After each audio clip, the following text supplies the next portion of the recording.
back. Better than ever. So back. Welcome to the Margins Podcast. Where we do what? We talk about books, The ones that leave a mark start a conversation, and stay with you long after the last page. amazing. Killed it. Killed it. Let's see how fast this scrolls. It starts with middle, okay. Look at you. Full start. Ooh. Guys, I got a little excited. Too excited now. A little premature. It starts with middle school, making everything feel public. Mm-hmm. Your body, your friendships, your identity. A girl begins the year with a best friend and a way of helping people feel less alone.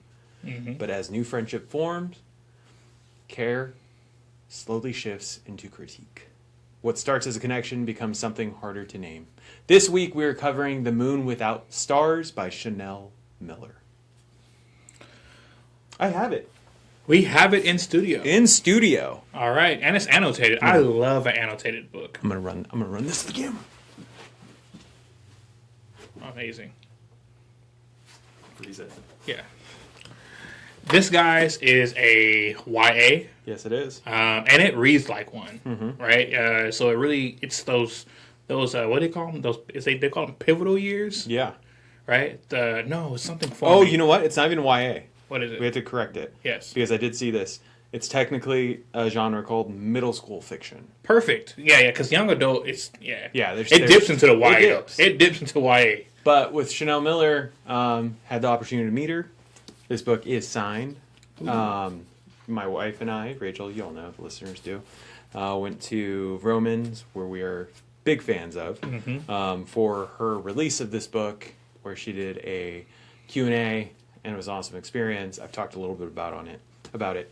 But yeah, she has also done, obviously, her memoir, and then she did, the first fiction that she did outside of her memoir was a children's book, and now she's doing a middle school book. So maybe Y is next. Maybe YA is next. Maybe. Or some high fantasy, because she writes well. Yes, I like she does. You know? Very, very well. Yeah, so honestly, just going back over, it is definitely middle school fiction. It reads like that. Very nostalgic. Yeah. You know what I mean? She's going to go over things that you're going to be like, oh, I remember this. If I had to do like a movie one-to-one, it wouldn't be exactly the same, but Boyhood. Oh, yeah. Like, I had so much nostalgia watching Boyhood, a lot of nostalgia reading this book as well. I'd mentioned this to you before, but the movie 8th Grade by Bo Burnham, he directed it, and the absolute terror I had watching that, of just remembering those years. Whew, not easy years. Not easy years. Fun years. Fun years. Amazing. Fun years. So yeah, before we get to, deep into the grain of what we're doing, a little check-in. How you doing? How am I doing? Let me see. I think good. I'm excited. We have a pretty exciting week this week. This is an exciting week. Exciting. We have the Los Angeles Times Book Festival. Just that little guy. Just the biggest book event. I wouldn't call it. Just the biggest book event in LA. Yeah, we're going to be at USC. Yes. Fight on. Go Trojans. Well, that's the Saturday and Sunday? Saturday, Sunday. Yeah. Should be fun. We've got that coming up. I've been playing pickleball. All my huge pickleball followers, I know you're all here. Mm-hmm. Thank you for your support and your sponsorships. Send them my way. What about you? How are you doing? Doing well. Family, work. Family and work. Doing the damn thing. Things are... I'd let you guys know we're on that skid. The fucking skid seems like it may be over. Ooh. So, let's go. Nice. Hoorah. As my military people would say. Yeah. I don't know why I said that. Yeah, stolen valor, homie. Hey, I was in ROTC. Hey, not the time. That might be worse, because you know better. Yeah. Other than that, can't complain. All good. Yeah. Good things. Good. I did want to ask, obviously, it's kind of intro to this book. What age makes you cringe more to revisit? Like when you revisit it, middle school or early high school? Middle school. That makes you cringe more. Middle school, yeah.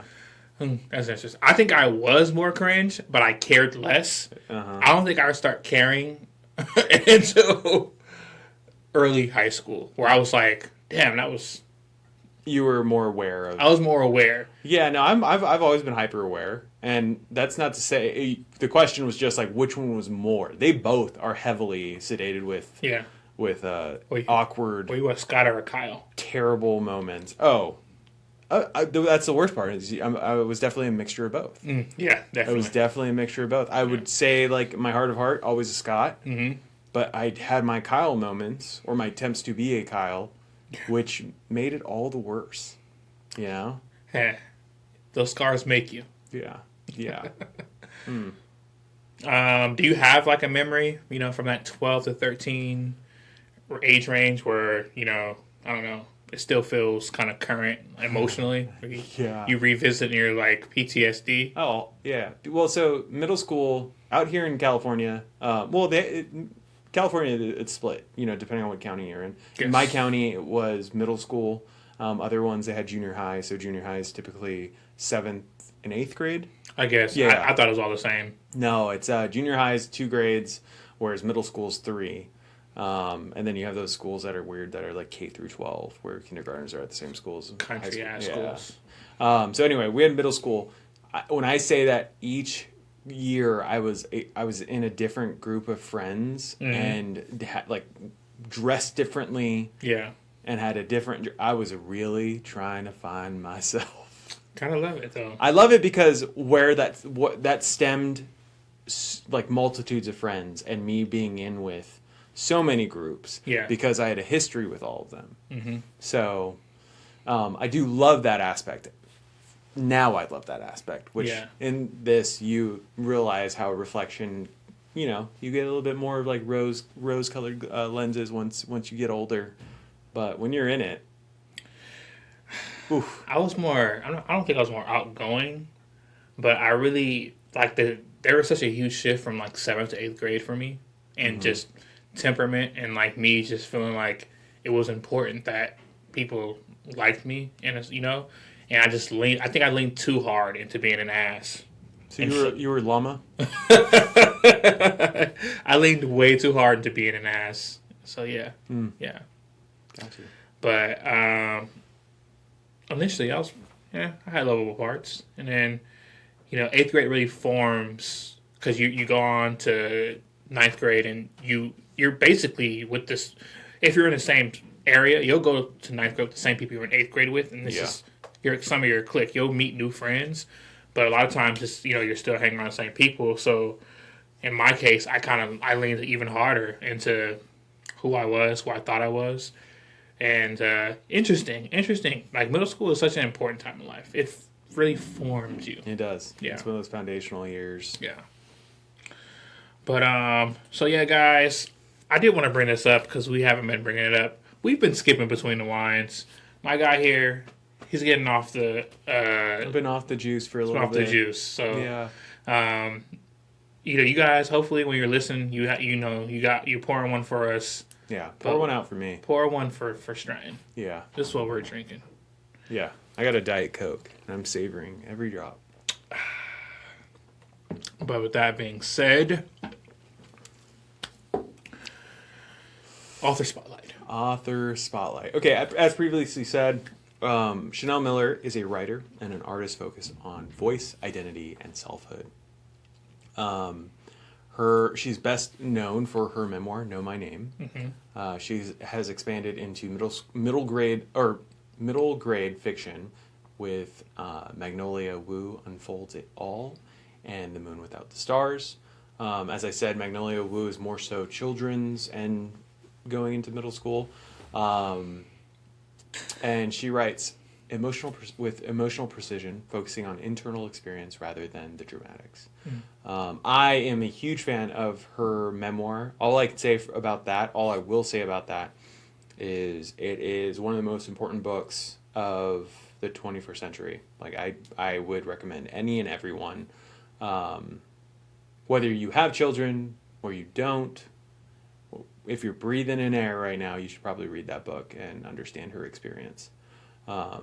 Very, very, very, very beautifully written. But yeah, this book reflects on puberty, identity, friendship, and repair, all in one. We are so excited to meet her this weekend. Yes. Like I said, had the opportunity to meet her. She knows about the podcast. She's a big, big fan. The biggest fan. Hopefully Chanel never sees this part or hears this clip. But, because then... we hope she's a big fan. We also have the honor of having Sunny at some point. Sunny is the one who narrated The Moon Without the Stars. We met her at the book signing, and she... wants to come on as a guest. Awesome. So she will be our first narrator or audiobook reader that will be on the pod. So looking forward to that too. Gonna be fun. Yeah. Should we hit them with the synopsis? Let's see what we have for the synopsis today, guys. So Luna starts middle school thinking she understands who she is, like us all, right? So as she navigates puberty, shifting friendships and her mixed race identity, the tools she uses to help others begin to change. They just begin to change. What once felt like care becomes critique, and Luna is forced to confront how belonging, shame, and silent shame who she becomes. Guys, I'm pretty sure we've all kind of went through this, where like who you are changes so drastically day by day. When you're young, right? Like I remember my Eminem era and my Linkin Park era. You know what I mean? Like that came off right off the back of a Ludacris word of mouth era. Yeah. Right? Like it just changes drastically in middle school. And then if you go to like a public school where you're around 800 other kids. Turn that up a notch. Yeah. But yeah, so this book definitely encapsulates that experience well. Especially if I would think, at least especially for people who are even closer in, what's the word I'm looking for? Disposition to Luna, right? So if you're a woman, mixed race, or any ethnicity, right? You'd find even more areas of, I don't know what the word is for that. You'd find a lot more. What's the word I'm looking for? Where you find commonality. Thank you. Look at this guy. He went to school. Yeah. So if you're a woman, you're gonna find a lot more commonality in this. But there's a lot of things that everyone can look at it and learn from. Yeah, absolutely. Shall we go into a little bit of a deep dive? Let's try. I just want to outline a little bit. So main character's Luna. Yes. She, as we said, is in 8th grade. She's 12, turning 13 this school year. Her bestie is Scott. Scott, my dog. Everyone needs a Scott. I'll just say that right up front. Great friend, great listener. He is the... Having his own challenges. Absolutely. With the same thing, which I think she does a great job going over. Yeah. He's not like, he's not well off. He's not... it's not like everything's at his disposal. He makes good with what he has, and is there for his friend and anyone else who basically extends a hand. Even when he's getting the the bad end of the stick. Yeah, short end of the stick. Yeah. Yeah, that's a word. There's no. Well, it's both. I mean, they could be short and bad, but yeah, the short end of the stick. He's still like, you know what? I might not deserve this, but whatever they're going through, specifically Kyle. Yeah. I'll take the heaps of pranks or misjudgments because they need it more than I do. So yeah, their friendship is our window into this world, and it just feels like you're in a safe space while it starts off, and then shit happens. But I don't want to. No, I'm not trying to explain. I'm just saying, yeah. And the type of what are the types of things we go into? Are you asking me? Yeah, themes. I'm saying. Oh, themes. Themes or like life things. Any and all. Puberty. Yeah. I don't know if that's a theme. I guess it is. I think call so. it a theme, I think it's right? a main. I was like, it's just, would we call it as a theme or just our life experience? Yeah. So puberty's pivotal. Yeah. It's a pivotal part of this book.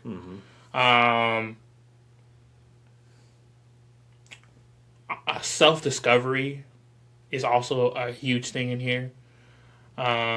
Testing the boundaries, super cringe part when she's leaning in. She thinks she's, you know what I mean? It's like, guys, if you guys have not went through half the shit that happened in this book, you didn't live. Yeah. You were homeschooled probably. But even still, you might have went through a lot of this. You definitely went through a lot of this still, even at homeschool. What other kind of themes? Friendship. Yeah. Yeah. Friendships. What kind of like pushes you to do these things through friendships and wanting friendships to work out? Yeah, those. Why is it we all have like the different friend groups? Like the friend groups are just the same, no matter where you're at. They are. Right? You have like the not so great, not so friendly friends that you want to be a part of. And you have like the crew that you came from that are like seem less cool just because you grew with them. And they might care more. Every after school special. Yeah, every single. You think we'd be able to see it from a mile away, but we all do it. Obviously, one huge thing is like not just puberty, but puberty for girls, and like the difference in puberty for girls and boys, and how it's seen act like this through a social lens. Yeah, that's the best way to put that. Puberty for boys and girls through a social lens, and I think she does a great way of kind of writing that out. And, but yeah, those are some of the things. One thing I was pretty cool with the zines and the fix-it things, because I remember, did I tell you this when I was in middle school? It didn't catch on to like start a thing, but I would draw, so I'd start doing comics, and the comics were about like our life in 6th grade. I didn't tell you this. Mean? I would at 6th grade. I'm not saying in general, but in these cartoons. No. It was no. I wasn't mean. It was really just like I guess some of them could have been mean actually. Are you on a list somewhere? It didn't start mean. Let me tell you guys. Yeah. But it started as a zine. When I read that, I was like, "That's crazy." Because that normal? Did everyone do that? I think maybe for our age group. So. I can't remember if this has a specific timeline, but I do know the kids have cell phones, so it's not like way back when. No, but that's after me. But even the fact, well, it was a tail. Well, I guess it would be middle school, so it would be after me too. Yeah. But in middle school specifically, I remember mostly, I guess through 8th grade too. But you'd have notebooks in some friendship groups, guys and girls mostly. But that you'd pass back and forth, definitely between girls. But then then you'd come up with like code and code names. I remember those. There'd be like, you on one day you'd write like green apple, and green apple stands for someone at school, and that's who you like. Yeah. There's always these types of things. So I loved how Chanel brought these zines and fix-its, because it was reminiscent, and I don't know if nowadays they would be doing this. Much more polished in this book. Yeah. So Luna gets the title as a book doctor. She's gifted these books from a girl who had passed away, Poppy. Yes. Tragically, and her mom gifts them to her. Yeah, gifts them to Luna, and she realizes that through the books she's able to give comfort to her peers. She finds out that her peers are struggling with. The first one's eczema, and then another one could be something specific to puberty. Another one's emotional. I was going to say emotional damage, but something along the lines of mental health. And so she finds a book, finds a topic, and then recommends it or gifts that to the person. Yes. So she gets the title Book Doctor, which immediately when Chanel was explaining that, I was like, oh, I love that, because even asking someone like this weekend. A lot of the times, instead of asking someone, hey, what's your favorite book? I love asking, what book do you gift most? Right. But then more recently, as we've interviewed more authors, had more people on the pod, I've liked finding out, if your friend comes to you and is going through X, Y, or Z, what are you gifting them? What are you recommending? Right. Because pretty quickly as you start reading, you realize not all books are for everyone. No. Not everyone's gonna see the embers and the ashes. But yeah, that's what. Before we move on, yeah. I do want to say something that you touched on. Mm-hmm. Books are. I'm not gonna say books. I guess yes, books are important in this story. But how she starts it off, the book, is a quote from Ursula. Oh yeah, Le Guin. Yeah, which Le Guin. we have her 5th season. Is this Ursula? Ursula Le Guin, Earthsea. So I read this series as well. This is a Wizard of Earthsea. Ursula Le Guin. This is a great one. I think we have more in here as well, but we'll come back to that. But anyway, she's on our shelf. Love her. So here, I just want to read that quote. I'm gonna. Oh, I don't have it word for word, guys. Sorry, I only wrote the spirit of what she wrote. If you guys want the quote, get the book. But the spirit of what the quote said is that we read books to find out who we are, what others experience, and what we are. That's the spirit of what the quote was by Ursula Le Guin. But please check out the book so you guys can get verbatim what the quote is. Yeah, we've said it before. You guys want to, see the world, pick up a book. Pick up a book. I mean, go see the world too if you got the money. Yeah. But to start off, you can start reading and you'll find out where you want to go and people's experiences and their point of views. So easy way to travel. You know what I thought about when the zines and the fix-its came up? So zine, good. Fix-it, bad. Zine was something created with her and Scott. Yeah. Fix-its came because she joined the Mean Girl group, and they took over what was once a beautiful thing and used it to critique others. And so fell Luna. But it reminded me of Captain Planet. Ooh, yes. You get the rings that get Captain Planet, and then you get whatever Captain Pollution or whatever his name was. Yeah. Where you just take such a good idea or something that was meant for good, and then you flip it and use it for bad. There's probably a million other reasons and examples. Captain Planet was the first one that popped up in my head. Yeah, great one. Yeah, or Scott Pilgrim. Scott Pilgrim, yeah, that's also good. Now you got me thinking about Captain Planet. I fucking hated the heart power. Heart. That's funny. But young kid, I just didn't see. I was like, everybody else got this cool power, and this guy's heart. Anyways, there's some funny stuff to travel down that path. There's a funny rabbit hole with Captain Planet. All right, so guys, that was a pretty good deep discussion. Yeah. At least for starters, and then you guys should definitely read the book, if you like anything that we're just saying. Let's jump into 5 hard questions. Let's do it. This is our spiel. This is our stuff that we do to take the main themes, like the high-level themes that we are reading throughout the books, and basically put them in a way that all of us can... Us simpletons can engage with. Yeah. So question number 1, you want to take it or should I? I'll do it. Okay. As always, as recently, we'll do the 2 options. First one, what kind of embarrassment from middle school still sticks with you? Or, what was the first time you realized people were watching you differently? I don't know if I should share number 1. I don't know if I should share it, but not everyone's going to hear it. So I was an idiot. And I was trying to show off for reasons that young men show off in class. Peacocking. And funny that you say that. Oh, great. So I was in class after PE, and I still had on my PE shorts and PE shirt because you had to, I don't know if you still have to do that, but when we were younger, you had to dress out for PE. Otherwise, you get a markup, right? Absolutely. So I'm still in my PE clothes. I didn't change back to my regular clothes. I'm peacocking.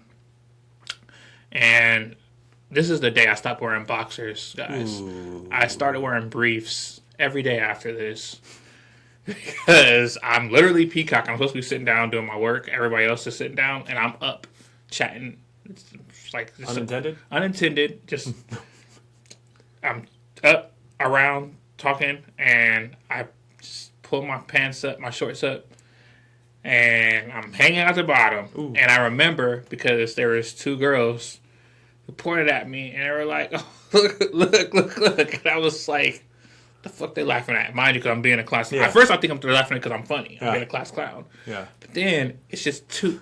It's too. There's like an intensity to the look. There is an intensity there, and so I very quickly realized that I was, fruit out the loom. Yeah, fruit out the loom. As Charlie Murphy said, you got a little fruit hang out the loom. Mm-hmm. And so that happened to me in the middle of school, in the middle of class. Thank God, I took it on the chin. Was I embarrassed? Yes. Did I speak to those 2 girls? Probably not for another year. Did they bring it up after the year? Yes. Still laughing. Still hilarious.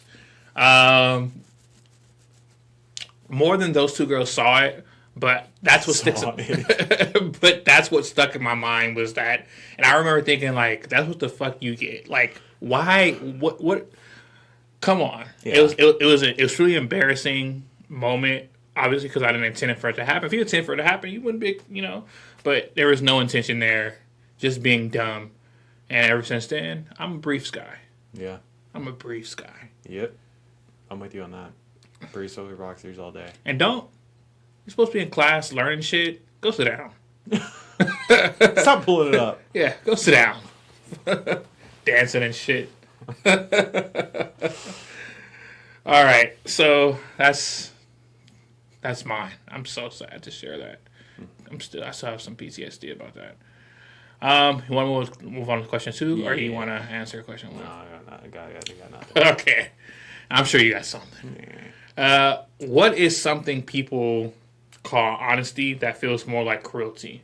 That's one. You can answer that. Or have you seen where helping turn to something mean? If so, let us know. Both feel a little bit. No, they both have their own avenues. Yeah.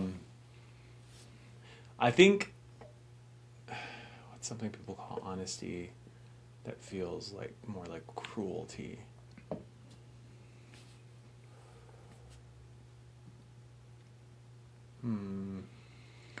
Kids can be cruel, so this is easy. This is easy. You gotta think about when we were younger. Yeah, because bullying was a thing. Yeah, I remember specifically.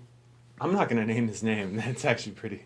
It's not funny. Oh shit! It's hilarious. No, it's. I'm not even gonna. I'll tell you after the pod. Anyway, I had a friend. He is a friend, but he was very fashion forward, and I decided, I can dress nice. I didn't start a new wardrobe or anything. I was just like, I probably have stuff. I have older siblings. They might be hand-me-downs, but my dad, my older brother, they have clothes. I bet you I could fit them. I just remember our closet as a kid, there was just clothes. And I was like, okay, I'll find something in here. And I found this polo. I put the polo on, and I was like, wear that. This puff jacket. It's going to look cool. Yeah. Not 10 minutes of me being at school. That kid, my friend, walks up to me and is like, what color is this? And I was like, it's yellow. He's like, no, dude, that's not even like mustard. That's like a...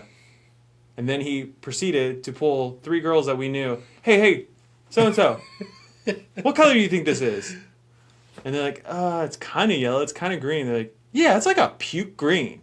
I was like, all right, well. For the rest of the day. Rest of the day, zipped up, not showing anyone. Guarantee I threw that shirt away at the end once I got home. But I was just like, yeah. Fuck me for trying, I guess. Yeah. Yeah. Yeah, that's so if his intention that's probably the most frustrating thing I didn't realize until later. He ended up being amazing guy, amazing man, amazing dad. Yeah. But you talk about peacocking, not in the way that you did it. But there's so many of us, I'm guessing male and female, but speaking from the male side, where it was every man for themselves, and if I can get up by stepping on you, I'm gonna do it. Yes, you have to. It's dog eat dog back there. Yeah, it was just like, oh, that's how we kind of to impress girls, it was like not until you reach a certain age or maturity, I should say, once you hit a certain maturity, like, oh, I can help you out too. Mm-hmm. I don't have to. Did they laugh at you too? Because I got fucking clowned for mine. Oh, absolutely. I mean, no one looked at, no one's like, ah. They were just looking at my shirt. So I was happy that stopped there. Yeah. I was happy that stopped there. All right. Question number 3. Yeah. Okay. What taught you more at that age? What people said or what you inferred? Or was it harder being picked on or quietly ranked? I gotta do the first one. I was never picked on. I only picked on people. I only picked on people. But I mean, I got the short end of the stick too, as I just told you. Got clowned because fucked up. Anyways, what taught me more at that age? Honestly, what I inferred. The reason why is because I think you care more about, especially at that age, you care more about what you think people think about you, and it has it's so formative. Yeah. Like all those things the clothes that you wear, how you talk, how you dance, if you dance, the friend groups that you choose to hang out with on the day, like all that is based on the point of view that you think other people have of you. And so I definitely think it's more important, like what's inferred. At least for me. Yeah. Question 4. What hurts a friendship more? Betrayal or growing apart? It's tough. Or what friendship shift only made sense years later? I'll go with the first one. Betrayal and growing apart. I would say growing apart. Yeah. You could say one can lead to the other. Absolutely, it could be. But I've also had friends that that betrayed me, and I betrayed, and we are ride or die. Yeah, because you learn from that. Yeah. Whereas growing apart, when you just start, realizing some core elements are different between you two. Yeah. And it's not just like sense of humor, but really core values are different. Yeah, there's some depth to that. Mm-hmm. Like, honestly, when you're younger, you can feel betrayed over some stupid shit. Yeah. Like, more chances than not, you're gonna feel betrayed by someone close to you. So especially that's a with given. all those hormones. Yeah, that's a given. But the grown apart thing is like, that's tough. Yeah. Yeah, that's there's some depth to that hurt. Mm-hmm. That's a good answer. Good on you. Thank you. Number 5. What do you wish adults normalized better before puberty? Or, if sex ed were redesigned, what would you change? I don't think they do sex ed like how we did it when we were younger. They actually did sex ed when we were young. When we were in school, they did sex ed. They did. Like, mine wasn't until 9th grade, but I mean, we're talking about a year difference on that. I did it in middle school and freshman year. And in high school, they just smashed it together with health. Yeah, that's what mine was, in health. And then, like, in middle school, it was actually, and it wasn't like a full semester. It was like halfway through the school. Actually, I guess it was a semester. Yeah, so halfway through the school year, the second half of the school year, you can do elective. You can do sex ed or like home ec. So obviously, everyone chose fucking sex ed. Yeah. Obviously. And I remember it was crazy. It was crazy up in there, man. But yeah, so what do I wish people would normalize better before sex or sex? Honestly, I guess I'll do the second one because I don't really know how to answer the first question right now. So if sex ed was redesigned, what would I change? Honestly, I think times are different. Like when we were younger, it was much more difficult to be exposed to sexual things. Yeah. So it was fun. It was interesting. As I told you, everyone signed up. Not because everyone was freaky. It was just like like to watch porn, you had to pay for that shit. It was premium, and you're watching through the static. Or you gotta find your uncles or your dad's magazines, right? Like. It was hard to come by. Yeah. Now you just get on social media, you scroll, and you're gonna see something, right? So I think your access to it now is it's on another level than us. So I don't think they would have to do all the things that we had to do.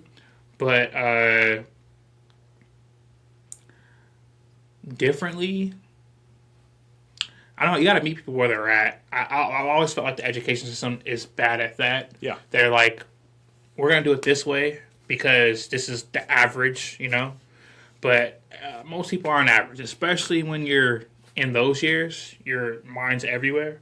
So maybe finding a way to, you know, do these things and kind of, I don't know, expose people to these things when they're ready. Because not everyone's ready to be exposed to all that stuff at a, you know, 6th, 7th, 8th grade, 9th grade. Like, you know, sometimes people are late bloomers. I knew people when I was in high school that had zero understanding of, you know, what was going on. So, yeah, I think that it should be more individualized. I don't know if that makes sense, but I think that's one thing that could be added to help.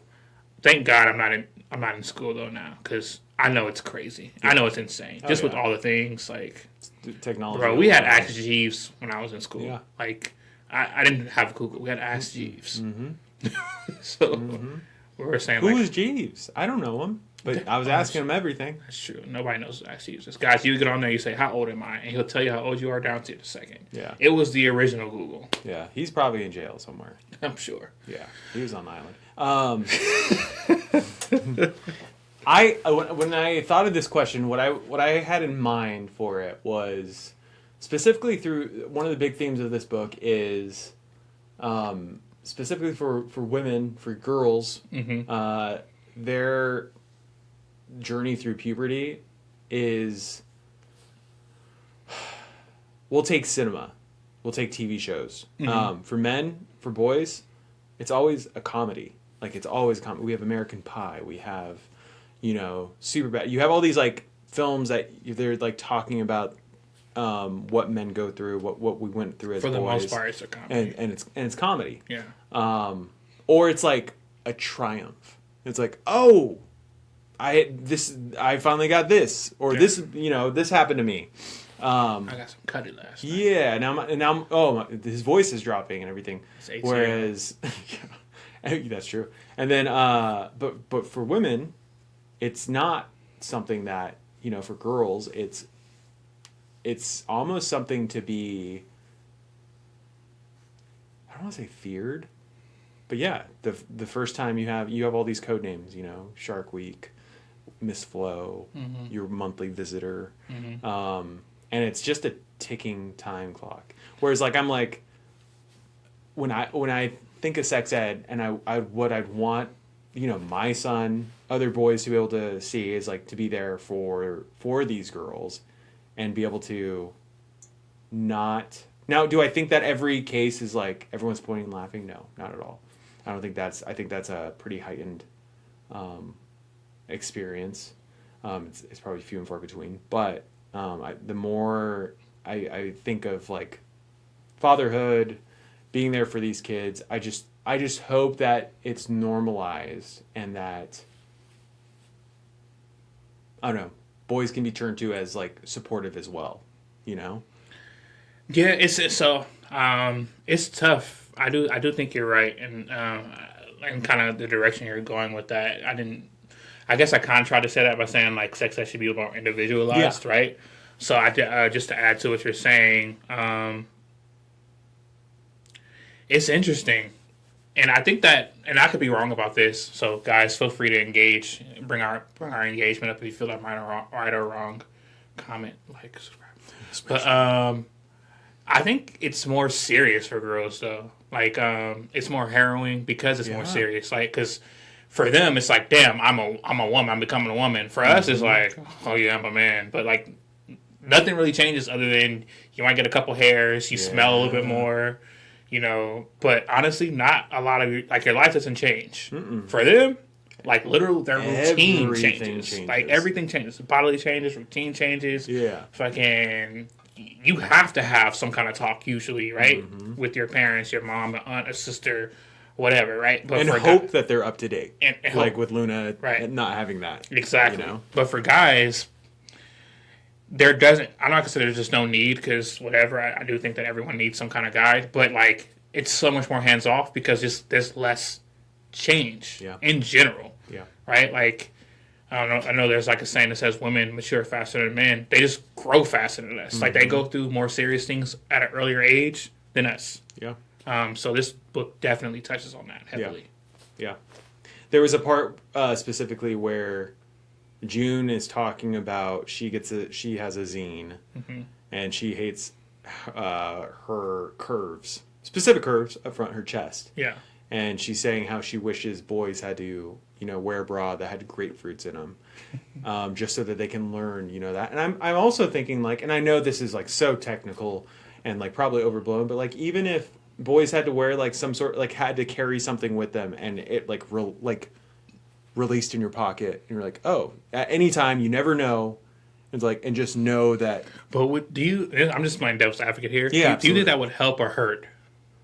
Just because, like, where it would be more of a talking point? Is there a grand positive or negative to this? I think the more, in my mind, the more that it's behind closed doors and the more mystique behind it, then the more room there is to be, like, making jokes. Like, I get that if it's out front, then you're going to make jokes, but then I'd rather it be out there. I'm not saying that I think that's, but in my opinion, I think that if it was out there, because we've gone so long with it not out there, and it's just like, okay, girls this way, guys this way, and when they are together, I remember being they were talking to this day, I don't know not what it was, I know what it was, but me and another boy made a big fuss because they were going to talk about something specific about the female body, and I just thought it was very much a Kyle and Llama moment where I was like, oh, I don't want to hear about this. And the teacher was like, do you want to step outside? Well, yeah. I was like, no, I'm going to go outside. And to this day, obviously, I'm still embarrassed. I'm like, why? I was doing that for attention. I know I was doing that for attention. I could have sat there and listened and looked mature. But here I am thinking about it, still. X amount of years I don't later. think about that shit at all. But I mean, I guess I could, 'cause I have a daughter now. But when I was in 6th grade, like, my best friend was a girl. She was a tomboy, though. Like, grew up. I mean, she liked girls back then too. You know what I mean? About her before. Yeah, I brought her up before. Yeah. We bleeped out her name, I think. Yes, hopefully, we did. Yes, we did. But yeah. Interesting. Great time to be when you're young. There's so much life happening. Yeah. I'm not saying, just to go back to, I only brought up me having the best friend at that time because you are right. Like, having a friend who you can talk to, whether it's a boy or a girl, about the stuff, it can help. Because me and her were cool. Like, we were close. We talked about that kind of stuff. And, like, I mean, she obviously cared about it a little bit differently because she was very, very much a tomboy. But obviously still went through that same thing. So it was a thing. Interesting. And I have a daughter. So I hopefully, Naya can help, because I am awful at some stuff, and I don't know what I don't know. YouTube, right? YouTube. You learn about you are one of the people that I know that can learn about something like that. Yeah, I'm not saying I won't be able to help, but I will be, especially initially, I'll be less help than someone who understands all the things. All I can just say is like, oh, it's going to be okay.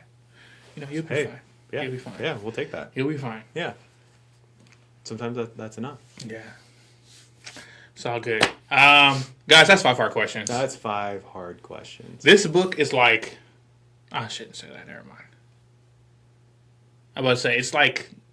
It's not like half his age. Oh, no, it's but not. it's like a... if the main character had... You get what I'm getting at? Kinda.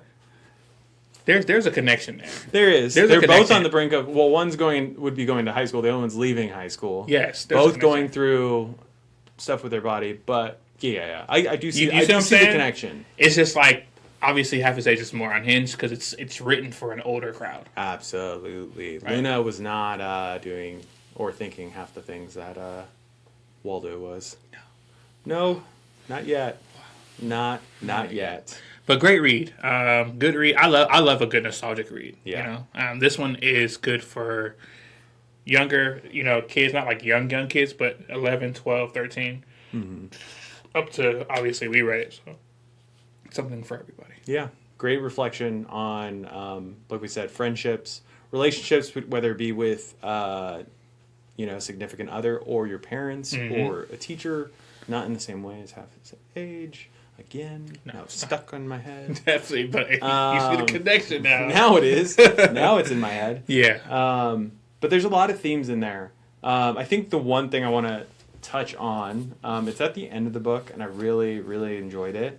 There's one point where she's talking to a shop owner, Ray, and he just talks about he has these fortune cookies that he stuffs the fortune in, and the one that he came across was a random fact about bees. Let me pull it up. Like the birds and the bees? No, not the birds and the bees. In this one, it says it was a honeybee produces 1/12 of a teaspoon of honey in her lifetime. So all it ever, in my head, I don't know how much I would have thought, but I would think a honeybee would be producing a lot more than that with how much they do, but 1/12 of a teaspoon, and it's whole life. And in that moment, Luna is like, that's all that they ever do. Mm-hmm. And Ray said, I worry about you kids. You do too much. Do this, do that, win big, achieve more, la, la, la. The bee comes, makes things a little sweeter, and clocks out. That's good enough. And I feel like when we're in like the minutia of like life and like the throes of like what needs to get done and what I need to achieve, how can I get more, and not with like, it doesn't even have to be like a capitalism situation of like wanting to conquer. It could be with like your whole heart of like you want to provide too. Right. But there's beauty in the day to day, and that's something that when I read that I was like, oh yeah, there's other beings that have a fulfilled life with so much less. Yeah. Why is more so important to me? I told you this. I had a professor in college. He told us that exact same thing. Yeah. But wait, did he tell you the honeybee thing? No. Okay, I was like, I would have remembered that. No, I do remember. We did we were out. Yeah. And this is for like our architecture and design, and so we're just out looking at stuff, and he was like, and I'm not gonna, toot my own horn here, but I'm a great student at this point. So I'm one of the favorites, and I finally made it. And so he put me and this other top student apart, and he was like, you guys are going to do great things. Like, you see this tall building, because we're at like basically the Times Square of London. And so we're like there looking at all these, the ticker and these large buildings, big office buildings. So you guys are going to work at the top of a building and do great things. But I'm going to let you know that don't be ashamed to live a mundane life. There's no, shame in living a mundane life, because there's value in it. Mm-hmm. And yeah, but it was really cool. I spoke to him after that about that, just a little bit deeper and stuff. But yeah, it's such a simple but valuable statement and lesson to learn. Yeah, yeah. Last thing. At the end of the book, there is a note from the author, from Chanel. I'll save the rest of it for you guys to check out. All right, cool. I'm trying to spoil. Yeah, because of how much it reflects on the book and how similar she is to Luna. We write from what we know. Yes. But she did say that if she could write a note to her younger self, she would say, I wish I could say to her, don't worry, your path will be unpredictable and incredible. And you'll find people who give you the strength to start over again and again and again. Life's not meant to be solved, only lived as best as you can. I hope you explore new ways of being and shrink your inner critic to the size of a pea. Because your worth is already whale size, and your one job in life is to be gentle to yourself as you go. So that speaks volumes as to who Chanel Miller is, where her heart is when she writes. And as Cristiano said at the top of this, it's really good writing, like alone, whether it's middle school fiction or not. Yeah. I obviously know from her memoir, amazing writer. I believe, I want to say this with my whole chest, I wish I would have actually looked into it. I'm pretty sure she did all the art on it as well. She's an artist. On our signed copy, she doodled a little couple of hearts for Rachel and I. But yeah, I just want to give my 2 cents on the woman, the myth, the legend. Chanel Miller. Yeah, great read. Looking forward to meeting her. Yeah. You've met her, but I haven't met her. So this is my first time meeting her this weekend. Guys, if you guys don't remember, once again, we will be live at the LA Times Book Festival. We'll talk to Chanel Miller. We'll make sure we talk to every author that we can get, a few seconds from, and we'll share it with you guys as well. So thanks for tuning in for another week of the Margins Podcast. Do you have anything else that we have to...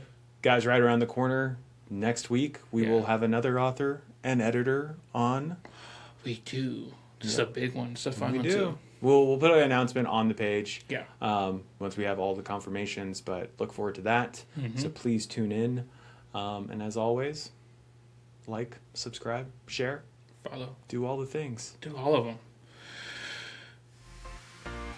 Until next time. Until next time. All right. Peace.